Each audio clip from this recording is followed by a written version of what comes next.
نحمده ونصلي على رسوله الكريم أما بعد فأعوذ بالله من الشيطان الرجيم بسم الله الرحمن الرحيم لا يؤاخذكم الله باللغو في أيمانكم ولكن يؤاخذكم بما عقدتم الأيمان صدق اللہ العظیم۔ کلام مقدس قرآن مجید کا 7واں پارہ اللہ رب العزت فرماتے ہیں کہ تمہاری لغو قسم کی قسمیں جن کے پیچھے تمہارا کوئی ارادہ نہیں ہوتا ان کا مواخذہ نہیں ہے، لیکن وہ قسمیں جو تم نے جان بوجھ کر اٹھائی ہوتی ہیں کسی بھی کام کے متعلق ان کا مواخذہ ہے۔ اگر تم اسے ان قسموں کو توڑ دیتے ہو، قسم اٹھائی ہے مثال کے طور پر بندے نے کہ میں اپنے آپ پر یہ قسم ڈالتا ہوں کہ اگر میرا یہ کام ہو گیا تو میں اتنا صدقہ کروں گا، مثال دے رہا ہوں، ایک مثال ہے، یا اللہ کی قسم میں یہ کام کروں گا،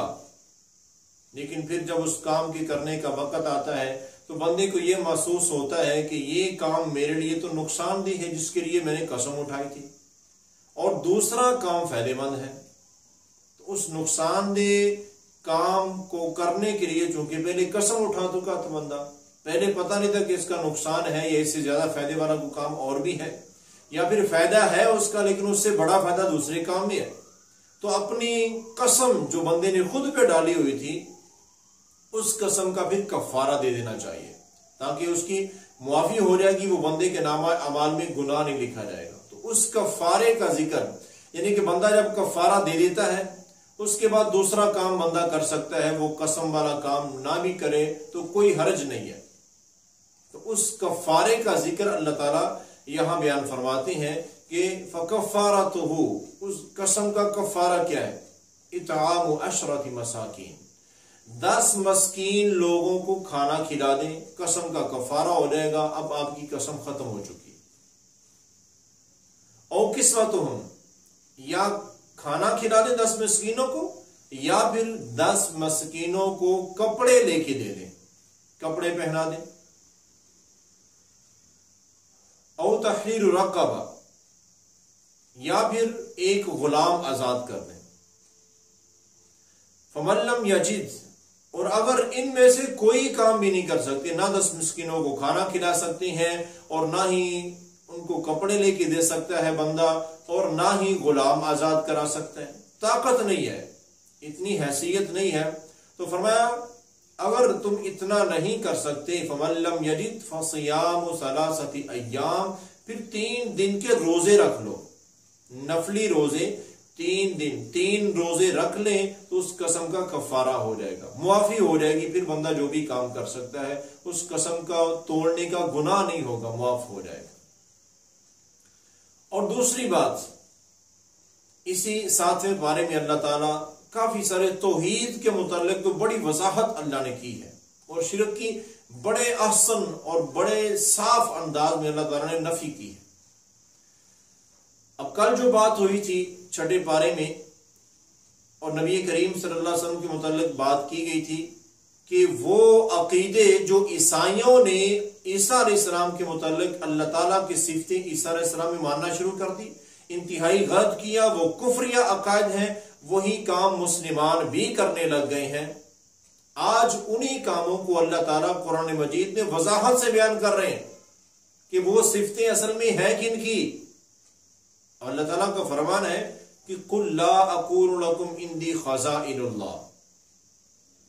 اللہ تعالیٰ حکم دے رہے ہیں کہ اے ہمارے پیارے نبی صلی اللہ علیہ وسلم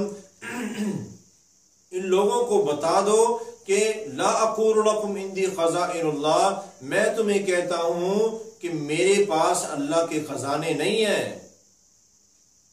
ان سارے خزانوں کا مالک صرف اللہ ہے، میں تمہیں نہیں کہتا کہ میرے پاس اللہ کے خزانے ہیں، میرے پاس کوئی خزانے نہیں ہے، ساری کائنات کے خزانوں کا مالک صرف ایک اکیلا اللہ ہے۔ یہ میں قرآن کی آیت کا ترجمہ کر رہا ہوں۔ آج جو کہتے ہیں نا کہ جو لینا ہے لے لیں گے ہم اپنے پیارے نبی سے، اللہ سے مانگنے کی کیا ضرورت ہے؟ توبہ نعوذ باللہ، انتہائی کفری عقیدہ ہے۔ سارے خزانوں کا مالک کون ہے؟ قرآن میں اللہ کے نبی خود کہہ رہے ہیں، اللہ اپنے نبی سے کہلوا رہے ہیں کہ ان کو بتا دو کہ لا اقول لکم عندی خزائن اللہ، میرے پاس اللہ کے خزانے نہیں ہیں، نہ میں ایسے کہتا ہوں کہ میرے پاس ہیں۔ یعنی کہ وہ عقیدہ بالکل غلط ہوا کہ نبی کریم صلی اللہ علیہ وسلم کے متعلق جو عقیدہ رکھتے ہیں کہ ساری کائنات کے خزانوں کے مالک ہمارے پیارے نبی صلی اللہ علیہ وسلم ہیں، یہ بالکل غلط عقیدہ ہے اور کفری عقیدہ، قرآن کے خلاف ہے۔ اور دوسرا ولا اعلم الغیب، اور پیارے نبی ان کو بتا دیں، یہ 7ویں پارے کے الفاظ پڑھ رہا ہوں، ان کو بتا دیں کہ میں غیب نہیں جانتا، غیب صرف اللہ کی ذات جانتی ہے، کوئی نبی، کوئی ولی، کوئی فریق، کوئی نہیں غیب جانتا، صرف اور صرف اللہ ہے جو غیب جانتا ہے۔ ولا اعلم الغیب ولا اقول لکم انی ملک، اور یہ بھی وضاحت کر دیں کہ میں نوری نہیں ہوں، میں نور نہیں ہوں، نور سے بنی ہوئی مخلوق تو فرشتے ہیں۔ ولا اقول لکم انی ملک، میں فرشتہ نہیں ہوں، میں نور نہیں ہوں، میں تو بشر ہوں۔ یہ کون کہہ رہا ہے اور کون کہلوا رہا ہے؟ اللہ حکم دے رہا ہے، اور امام الانبیاء اپنے متعلق وضاحت کر رہے ہیں کہ میں محمد صلی اللہ علیہ وسلم اللہ کے خزانوں کا مالک نہیں ہوں، میرا اختیار وہاں نہیں ہے، اور نہ ہی میں غیب جانتا ہوں، صرف اللہ جانتا ہے، اور نہ ہی میں نور ہوں، میں تو بشر ہوں۔ یہ قرآن کے واضح الفاظ ہیں۔ تو میرے محترم سامعین، جو بھی یہ عقائد، جو بھی یہ عقیدہ رکھے کہ خزانوں کے مالک، اللہ کے خزانوں کے مالک ہمارے پیارے نبی ہیں، تو وہ کفریہ عقیدہ ہے، قرآن کے خلاف ہے، یہ کسی مسلک کی بات نہیں ہے، یہ قرآن کی بات ہو رہی ہے، قرآن کے خلاف ہے۔ اور اگر کوئی یہ عقیدہ رکھے کہ ہمارے پیارے نبی غیب جانتے ہیں تو یہ بھی کفریہ عقیدہ ہے، اور اگر کوئی یہ عقیدہ رکھے کہ ہمارے نبی نور ہے تو یہ بھی کفریہ عقیدہ ہے۔ قرآن ان تمام عقائد کی نفی کر رہا ہے، غلط عقائد ہے۔ اور اللہ تعالیٰ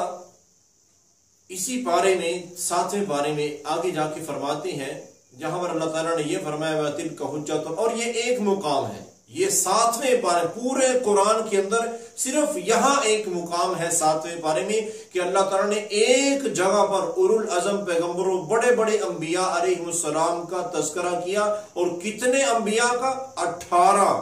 18 انبیاء علیہ السلام کا نام لے کے اللہ نے ذکر کیا، اور نام لے کر ان کا بیان کرنے کے بعد اللہ تعالیٰ کیا فرماتے ہیں؟ وَلَوْ أَشْرَكُوا لَحَبِطَ عَنْهُمْ مَا كَانُوا يَعْمَلُونَ، یہ میرے 18 اولو العزم پیغمبر بھی اگر ان میں سے بھی کوئی شرک کر لے تو اس کے عمل بھی برباد ہو جائیں گے۔ تو بھائیو، مطلب یہ نہیں ہے کہ انبیاء علیہ السلام سے شرک کا اندیشہ ہے، توبہ نعوذ باللہ، ایسی بات نہیں ہے۔ بات یہ ہے کہ اللہ ہمیں سمجھانا چاہتے ہیں کہ شرک کتنا بڑا گناہ ہے، اگر کوئی نبی بھی کرے تو اس کے عمل برباد ہو جائے۔ بھائیو، جب کوئی امتی کرے تو اس کے کیسے عمل باقی رہیں گے؟ یہ اللہ ہمیں بتانا چاہتے ہیں، شرک کی سنگینی اللہ بیان کر رہے ہیں۔ انبیاء سے کوئی شرک کا اندیشہ نہیں تھا، وہ تو معصوم ہستیاں ہیں۔ تو اس لیے نبیوں کے متعلق بھی اللہ یہ وضاحت کر رہے ہیں۔ تو کوئی امتی اگر شرک کرے اور وہ یہ سمجھے کہ میں پھر بھی بخشا جاؤں گا، یہ اس کی خام خیالی ہے، غلط فہمی ہے، اور بہت بڑی غلط فہمی ہے۔ شرک ایک ایسا گناہ ہے جس مومن بندے کے نامہ اعمال میں ایمان کے بعد اس نے شرک کر دیا تو اس کی نمازیں، روزے، زکوٰۃ، صدقہ، حج سب کچھ برباد ہو جائے گا، کوئی عمل کام نہیں آئے گا جب تک نامہ اعمال میں شرک رہے گا۔ تو یہ اللہ تعالیٰ سنگینی یہاں بیان فرما رہے۔ اور اسی 7ویں پارے کے آخر میں جا کے اللہ تعالیٰ کا فرمان ہے کہ وَلَا تَسُبُّوا الَّذِينَ يَدْعُونَ مِن دُونِ اللَّهِ فَيَسُبُّوا اللَّهَ عَدْوًا بِغَيْرِ عِلْمٍ۔ اللہ تعالیٰ فرماتے ہیں کہ دیکھو، لوگ جن کو معبود مانتے ہیں مجھ اللہ کو چھوڑ کر، جو لوگ غیر اللہ کی عبادت کرتے ہیں، وہ اللہ کے انکاری کافر ہیں، چاہے وہ مشرک ہیں، وہ کچھ بھی ہیں، جو غیر مسلم اللہ کو چھوڑ کر کسی اور کی عبادت کرتے ہیں، چاہے وہ کسی فوت شدہ انسان کی قبر کو پوجتے ہوں یا وہ کسی فوت شدہ انسان کا پتلا اور مجسمہ اور بت بنا کے اس کو پوجتے ہوں، کوئی بھی کسی کو بھی، چاہے وہ سورج کی پوجا کرنے والے ہوں، چاند کی یا ستاروں کی، کسی کو بھی خدا مانتے ہیں، تو اللہ تعالیٰ کیا فرماتے ہیں؟ وَلَا تَسُبُّوا الَّذِينَ يَدْعُونَ مِن دُونِ اللَّهِ، اے ایمان والوں میں تمہیں کہہ رہا ہوں کہ تم نے ان کے جھوٹے معبودوں کو کبھی بھی گالی نہیں دینی۔ یہ اللہ کا فرمان ہے اور اللہ کا حکم ہے کہ جو لوگ غیر اللہ کی عبادت کرتے ہیں تو تم نے کبھی ان کو برا نہیں کہنا۔ ہوگا کیا؟ فَيَسُبُّ اللَّهَ عَدْوًا بِغَيْرِ عِلْمٍ، جب تم ان کے معبودوں کو، ان کے جھوٹے معبودوں کو برا کہو گے تو وہ تمہارے سچے اللہ معبود کو برا کہیں گے۔ اسی لیے تو نبی کریم صلی اللہ علیہ وسلم کا فرمان ہے نا، اسی بات کی وضاحت آپ نے فرمایا کہ بہت بڑا کبیرہ ترین گناہ ہے کہ کوئی شخص اپنے ماں باپ کو گالی دے۔ تو صحابہ کرام نے عرض کی کہ اللہ کے رسول صلی اللہ علیہ وسلم، کیا کوئی شخص ایسا بدبخت ہے جو اپنے ماں باپ کو گالی دے؟ تو فرمایا اپنے ماں باپ کو گالی دینا ایسے ہے کہ اگر کوئی شخص کسی کے ماں باپ کو گالی دیتا ہے اور وہ جواباً اس کے ماں باپ کو گالی دیتا ہے تو حقیقت کیا ہے کہ اس بندے نے خود ہی اپنے ماں باپ کو گالی دلوائی ہے۔ تو وہ گالی دلوانا ایسے ہی ہے جیسے اس نے خود گالی دی ہے۔ تو یہی بات اللہ تعالیٰ وضاحت سے بیان فرماتے ہیں کہ تم نے کبھی کسی بھی جو غیر اللہ کو لوگ پکارتے ہیں، پوجتے ہیں، تم نے ان کے معبودوں کو برا نہیں کہنا۔ اگر تم ان کے معبودوں کو برا کہو گے جو جھوٹے معبود ہیں تو وہ تمہارے سچے معبود اللہ رب العزت کو برا کہیں گے۔ اس لیے اللہ تعالیٰ اس بات سے منع فرما رہے ہیں۔ تو اللہ سے دعا ہے اللہ تعالیٰ ہمیں اس 7ویں پارے میں جو اللہ نے وضاحت کے ساتھ توحید اور مسائل بیان کیے ہیں، اللہ تعالیٰ ہمیں ان کے مطابق زندگی گزارنے کی توفیق عطا فرمائے۔ وما علینا الا البلاغ۔